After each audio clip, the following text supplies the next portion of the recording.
held to account for them. It's 17 minutes past 8. Well, tonight we'll see a TV debate between the 5 candidates left in the race to become the next Conservative leader and Prime Minister. Now, there was a boost for Foreign Secretary Liz Truss, who was given the backing of Suella Braverman after she was eliminated in the second round of voting. The Tory MP Rachel McLean says it's anyone's race to win. I think it's a really interesting race. So I've only been an MP for 5 years, so I've only been through one of these, one previous to this, and it was pretty obvious from the start of that one what was going to happen. I think with this one, it's a completely open field. Well, Ms Truss also got the backing of the former Brexit Minister Lord Frost as the right-wing attempt to rally around one candidate. Rishi Sunak won the latest vote and Penny Mordaunt came second. Kemi Bannadoc and Tom Tugendhat made up the bottom 2 yesterday. But Luke Trill from the think tank Moore and Commons says that none of the candidates are discussing issues which voters care about.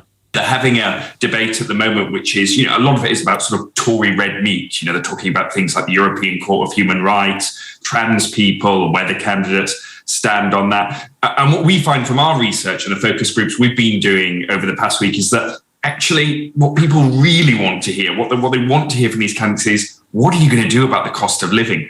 So there'll be 2 TV debates, one tonight and one on Sunday, before another contender is eliminated on Monday.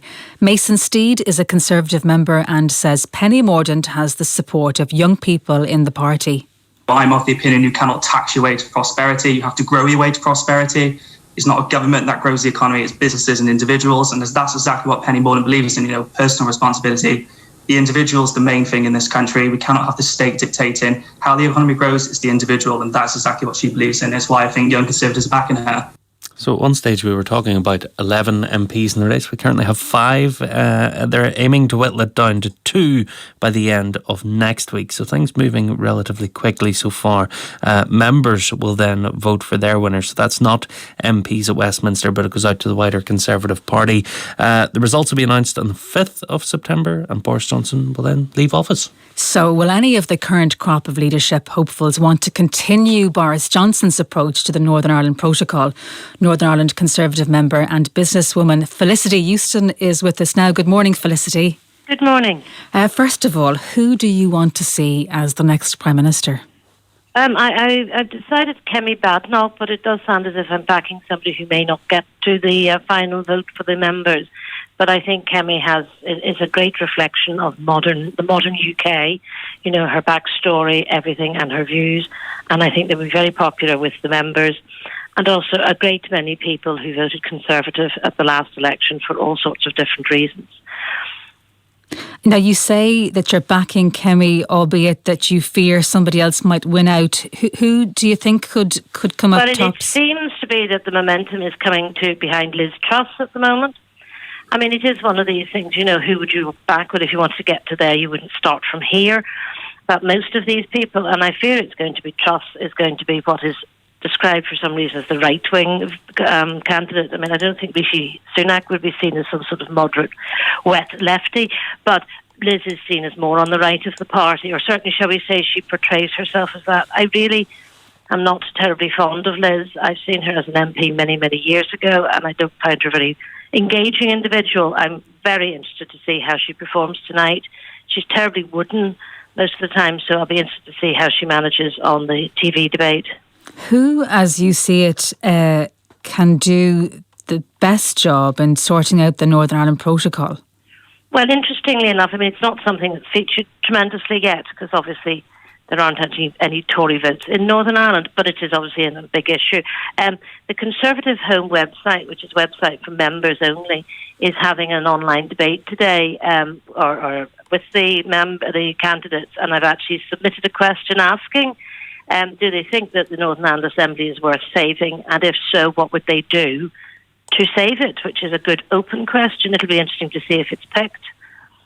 And do you find it frustrating that it isn't as big an issue in the race? Well, you see, one of the reasons I belong to the Conservative Party is as well as philosophically, I like the idea of belonging to an organisation that looks wider than just Northern Ireland. You know, we are terrible navel gazers here and always have been, partly because of the 30 years of troubles that we had. So I like the idea of belonging to an organisation which actually looks at big things like tax policy, foreign affairs, you know, Ukraine. That's not something the Northern Ireland Assembly can really have a view on. So, you know, I think there's a lot to be said, and I think here in Northern Ireland we should remember to look out as well as in. I've had politicians tell me here, I don't really care what's going on in Syria. Well, I'm sorry, but I think we all have to care about the whole world because of its impact on us. So in that way, you know, we're part of the jigsaw, but we're not the only part. And at the moment, people are more concerned about rampant inflation, I think. Did you, we saw yesterday the former Brexit Minister Lord Frost's intervention, and I see this morning, I'll read out what Simon Hoare has tweeted out. He says, I don't wish to be rude, but who the hell is an unelected, failed minister to tell any MP what to do? For some unknown reason, David Frost perpetually thinks we give a flying XXXX what he thinks. We don't and we won't. What do you think, Felicity? Incredibly rude way to behave. Simon Hoare is like that. I'm appalled at such abuse like that in public. Sometimes people forget that you wouldn't say anything on Twitter, you wouldn't go out in the street and shout. But I mean, having been at the receiving end of some of Simon Hoare's attitudes to people in Northern Ireland, never mind further afield, I'm not really surprised. And he doesn't bring any wing of the party with him. And do you think that is kind of, it kind of demonstrates just how more fiery this contest is going to get over the weekend in particular, you know, ahead of tonight's TV debate, ahead of the other one, ahead of the Sunday papers? I mean, what's your sense of how dirty it might get particularly? Well, it's certainly not going to get any more collegiate. No. The thing they're chasing, power, gets closer and closer. I expect it to get nastier and nastier. I mean, I was quite taken by Frost's intervention yesterday. I was listening to it on Talk Radio. My goodness, he didn't miss and hit the wall. He obviously has absolutely no time for Penny Morton. I was quite surprised, but it's interesting other people have said some rather similar things about her and her lack of concentration on detail and follow-through and so on. So that was quite interesting. Yes, I think it will, of course, get like this. I mean, this always happens, you know, it's in all political parties when the time comes for a new leader. Well, even in Northern Ireland, most of our political parties have an open contest.